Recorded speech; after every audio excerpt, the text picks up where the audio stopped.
One of the biggest misconceptions landlords have is that a lease agreement exists to protect you if something goes wrong. But the best lease agreements do something much more important. They help keep things from going wrong in the first place. Managing more than 1,600 rental homes throughout the Phoenix metro area, and after reviewing thousands of lease agreements over the years, one thing we've learned is that most landlord-tenant disputes don't happen because someone was trying to do the wrong thing. Most of the time, they happen because expectations weren't clear. That's exactly what a good lease agreement is designed to do. Here are a few lease agreement tips that I think every Arizona landlord should consider. The first thing is to make sure that you're using an Arizona-specific lease agreement. Every state has different landlord-tenant laws, and I've seen landlords download lease agreements from the internet that were written for completely different states.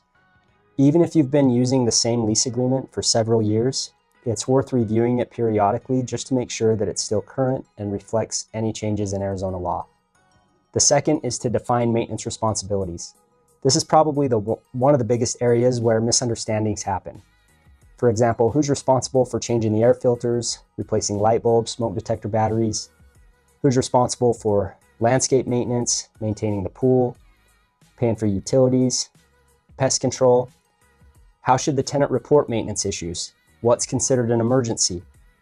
What should a tenant do if a pipe bursts, or who do they call if the AC goes out in the middle of the summer?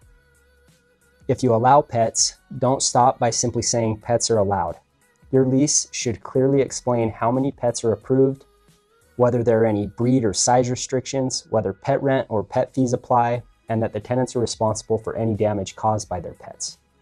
If your property is located in a homeowners association, the tenant should understand that they're expected to follow community rules just like you would be. Things like parking restrictions, community amenities, quiet hours, all of those things can become issues if they're not discussed. Your lease should clearly identify exactly who is authorized to live in the property. We've seen situations where someone moves into the home who was never on the application, and those situations can become much more difficult if your lease doesn't clearly address occupancy expectations from the beginning.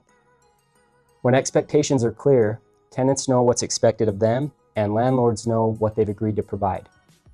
Ultimately, this results in a better experience for everyone involved. If you own a rental property here in Arizona and you'd like to learn more about protecting your investment, be sure to subscribe to our YouTube channel.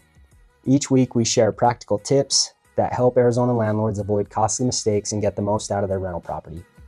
Thanks for watching, and I'll see you in the next video.